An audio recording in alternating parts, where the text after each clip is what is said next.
आज की वीडियो शुरुआत करते हैं एक सवाल के साथ। आज से 20 साल पहले क्या हम ये इमेजिन कर सकते थे कि कैशलेस पेमेंट करना किसी को विदाउट कैश पेमेंट्स। हालांकि हमारे पास ऑप्शंस थे आईएमपीएस, आरटीजीएस इन सब का, बट वो बैंक के थ्रू होते थे। हजारों प्रोसेस होता था। आप बेनिफिशियरी को ऐड करो, एक कूलिंग पीरियड दो, उसके बाद ट्रांसफर होना पॉसिबल था। बट आज के डेट में अगर आपको एक चाय की टपरी पे या फिर एक शॉपिंग मॉल पे कुछ भी पेमेंट करना है, एक टैप पे वो पेमेंट पॉसिबल हो जाता है, ऑल थैंक्स टू यूपीआई। तो आज हम जानेंगे यूपीआई के बारे में थोड़े विस्तार में। आप जैसे देख सकते हो, can you imagine India without cash? क्योंकि हमारे लिए ये इमेजिन कर पाना बहुत ही मुश्किल था। कैश के बिना इकोनॉमी कैसे सरवाइव करेगा, ट्रांजैक्शंस कैसे होंगे, पेमेंट्स कैसे होंगे। मुझे याद आता है एक famous parliament debate by mister P Chidambaram ना, आवर ऑनरेबल एमपी। उन्होंने कहा था, क्या एक सब्जी वाला अपने स्टॉल पे या फिर फुटपाथ पे वाईफाई इंस्टॉल करेगा, बैंक अकाउंट खोलेगा, फलाना ढिमकाना, हजारों चीज उन्होंने बोला था। क्या ये पॉसिबल नहीं है? उन्होंने कहा था ये प्रैक्टिकली नहीं है। बट क्या ये पॉसिबल हो पाया है? क्या आज आप देख सकते हो लोग पेमेंट्स एक्सेप्ट कर रहे हैं? आपके सब्जी वाला पेमेंट एक्सेप्ट कर रहे हैं। मंदिरों में डोनेशन एक्सेप्ट किए जा रहे हैं यूपीआई के थ्रू। चलिए हम यूपीआई के बारे में विस्तार में जानते हैं। जैसे 2016 में यूपीआई लॉन्च किया गया था एनपीसीआई के द्वारा। एनपीसीआई जो कि 2008 में फॉर्म हुआ था, उनका बेसिक मोटिव यही था कि हम पेमेंट्स को और पेमेंट या इकोनॉमी को कैशलेस कैसे बनाया जाए, और उन्होंने वर्क किया और यूपीआई को 2016 में लॉन्च किया।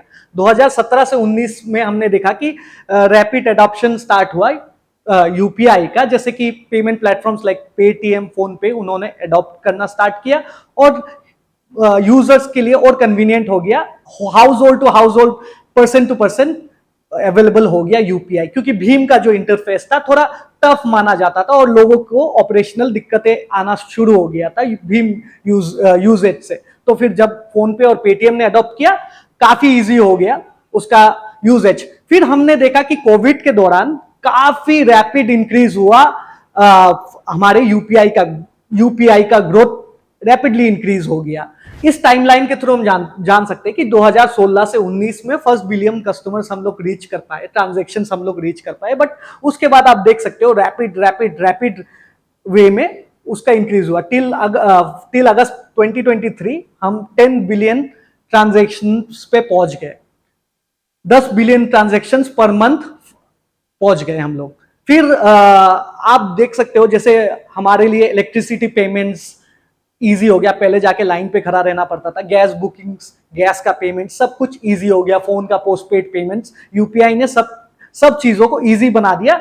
आज के डेट में जो एक आदमी लेस एडुकेटेड है, जिसको टेक्नोलॉजी का कोई ज्ञान नहीं है, वो भी यूपीआई को इजीली अडॉप्ट कर सकता है, इजीली यूज कर सकता है। फिर दूसरे कंट्रीज ने भी यूपीआई का अडॉप्शन स्टार्ट कर दिया। उन्हें लगा कि ये ऐसा टेक्नोलॉजी है जो हमें भी इस्तेमाल करना चाहिए। So rather than building their own, उन्होंने क्या किया, इंडिया से वो टेक्नोलॉजी अडॉप्ट करने का स्टार्ट किया।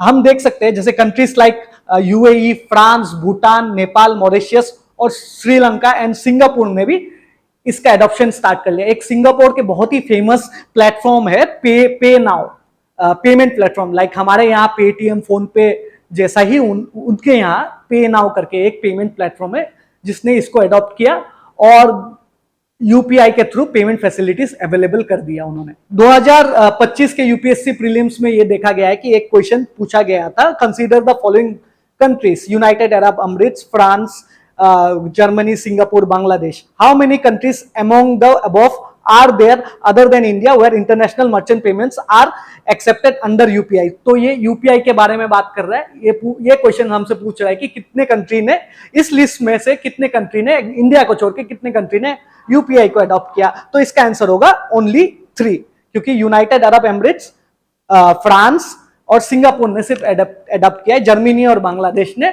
अभी तक यूपीआई का एडॉप्शन नहीं किया, पर आने वाले समय में शायद वो भी इसका इस्तेमाल करना स्टार्ट कर दे। नेक्स्ट स्लाइड में हम जाते हैं, जो नया यूपीआई रूल्स के बारे में बताता है। जैसे बैलेंस चेक लिमिट को कैप कर दिया है 250 ट्रांजैक्शंस पर डे, और अकाउंट अकाउंट लिस्टिंग, जैसे कि आप अपने यूपीआई में अपने बैंक अकाउंट के ऐड करते हो, एसबीआई या फिर एक्सिस बैंक, एचडीएफसी बैंक को आप कार्ड के थ्रू जब आपने यूपीआई ऐप में ऐड करते हो, उसका लिमिटेशंस भी उन्होंने कर दिया 25 टाइम्स ए डे। और फिर थर्ड पॉइंट में उन्होंने कहा है कि ऑटो पे मैंडेट सिर्फ नॉन पीक आवर्स पे ही आप कर पाओगे। जैसे आपको अगर क्रेडिट कार्ड बिल को ऑटो पे मोड में डालना है, इलेक्ट्रिसिटी बिल पेमेंट को ऑटो पे मोड में डालना है, वो सिर्फ आपका नॉन पीक आवर्स के समय ही पॉसिबल हो पाएगा। तो फिर बहुत सारे प्रतिक्रिया है इसमें, और फिर हमें यह भी जानना पड़ेगा कि किस वजह से ये हो रहा है, किस वजह से एनपीसीआई ने ये रेगुलेशंस, नए रेगुलेशंस का आगमन किया है। तो इस स्लाइड में हम बता रहे हैं किस वजह से ये हुआ है। Prevent misuse and reduce system overload, क्योंकि एक समय पे बहुत सारा ट्रैफिक आ जाता है for non banking transactions like balance check या फिर account addition, auto pay mandates. इसके वजह से यूपीआई का जो प्रोसेसिंग टाइम वो स्लो हो जा रहा है, ट्रांजेक्शन फेलियर का समस्या आ रहा है। तो फिर इसी वजह से एनपीसीआई ने ये नए रेगुलेशंस का रेगुलेशंस को पुट फॉरवर्ड किया है। एनपीसीआई ने इंस्ट्रक्ट किया है 10 की, यहाँ पे 10 की कस्टमर इनिशिएटेड एपीआईज के बारे में बात कर रहे हैं हम लोग। मैं इसको आपको समझाऊं तो इस तरह समझा सकता हूं कि जब हम टेक्नोलॉजिकली एक ऐप में कुछ इंटीग्रेशन होता है तो उसके लिए एपीआई का रिक्वायरमेंट होता है। तो फिर हर कस्टमर ऑर्डर्स के लिए एक डिफरेंट एपीआई होता है। जैसे अगर हम बैलेंस चेक के लिए डिफरेंट एपीआई का इंटीग्रेशन होता है, ऑटो पे मैंडेट्स के लिए डिफरेंट एपीआईज की जरूरत पड़ते हैं। तो वैसे 10 की एपीआईज एनपीसीआई ने आइडेंटिफाई किया है, जिसमें से 9 एपीआईज हो गए नॉन ट्रांजैक्शनल रिलेटेड और सिर्फ एक एपीआई हो गया ट्रांजैक्शनल रिलेटेड। जो एक एपीआई वो आपको ऑटो पे मैंडेट में हेल्प करता है, रिमेनिंग 9 आपका बैलेंस चेक, अकाउंट इंटीग्रेशन, ये सब के लिए काम करता है। तो एनपीसीआई का कहना है कि इन 9 एपीआई का हम यूजेज कम कर दें ताकि हमारा सिस्टम ओवरलोड ना हो।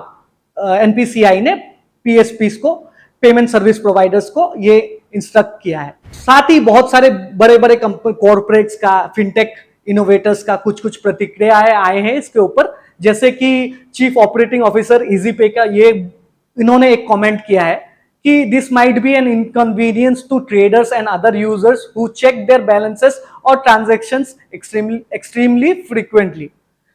इसका मतलब सिंपली ये है कि कुछ मर्चेंट, जैसे एक टी स्टॉल ओनर है, उसके यहाँ पे 1000 ट्रांजैक्शन, 2000 ट्रांजैक्शन भी हो सकते हैं दिन में, but limiting this balance check to 50 times, उसमें यह दिक्कत हो सकता है कि उसको रियल टाइम पे पता नहीं चलेगा।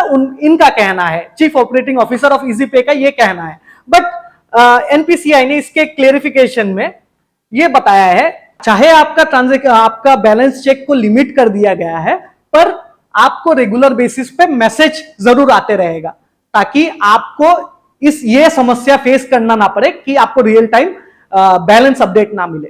एक्चुअली इसको इंडियन गवर्नमेंट का एक पेमेंट डिप्लोमेसी या फिर डिजिटल डिप्लोमेसी के तौर पे भी लिया जा सकता है, क्योंकि टेक्नोलॉजी ने हमने वर्ल्ड को दिखाया है कि हम कैसे एक economy that was totally based on cash से कैशलेस इकोनॉमी हम बन के दिखाया है हमने। एट दी एंड हम ये कह के कंक्लूड कर सकते हैं कि जो इंडिया का सपना था डिजिटल इंडिया बनने का, डिजिटल इकोनॉमी जिसका एक पार्ट डिजिटल इकोनॉमी भी है, वो साकार होता नजर आ रहा है।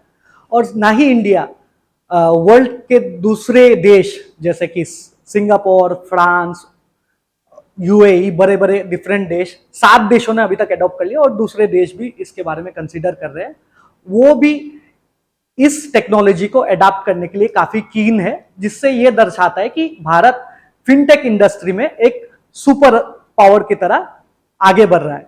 यूपीआई एक बहुत ही इंपॉर्टेंट टॉपिक है और जिससे रिलेटेड यूपीएससी प्रीलिम्स 2025 में भी क्वेश्चन पूछा गया है, और इसी तरह के इंटरेस्टिंग हॉट टॉपिक्स पे हम वीडियो बनाते रहते हैं। इन वीडियो को रेगुलरली अपडेट्स आपके पास आते रहे, इसके लिए आप हमें सब्सक्राइब करें और हमारे साथ बने रहें। धन्यवाद।